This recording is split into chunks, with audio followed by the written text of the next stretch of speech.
आपण सगळे गेले 2 वर्ष अतिशय प्रत्येकाने जे अथक प्रयत्न आणि परिश्रम घेतलेले आहेत त्यासाठी मी सगळ्यांचेच मनापासून आभार व्यक्त करते.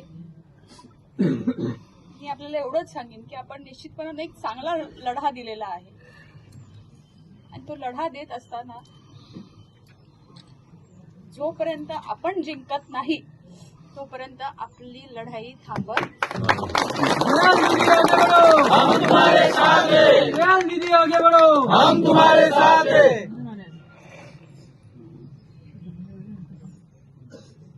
काय परिस्थिती निर्माण झाली या बाबतीत भाष्य न करता आपण आता कुठे कमी आहोत ह्याच्यावरती आता आपण अजून बारकाईने अभ्यास करून आजपासूनच पुढच्या 5 वर्षाची लढाई लढण्यासाठी उद्यापासून आपण कामाला लागलं पाहिजे.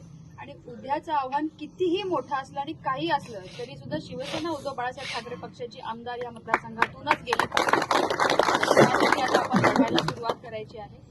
आपण सगळ्यांनी अतिशय चांगल्या पद्धतीनं सामोरे गेलेलो आहोत या निवडणुकीला आणि मला खूप आनंद आहे की आपण कुठल्याही बाबतीत कमी पडलो नाही. आज प्रत्येक कार्यकर्त्यांनी प्रत्येकाने अतिशय चांगली मेहनत घेतलेली आहे आणि त्या मेहनतीचं फळ आपल्याला नक्कीच मिळेल. त्यामुळे कोणीही खचून जाऊ नका. मीही खचलेले नाही आहे पण तुमच्या सगळ्यांसाठी हा लढा देत असताना कुठेतरी दुःख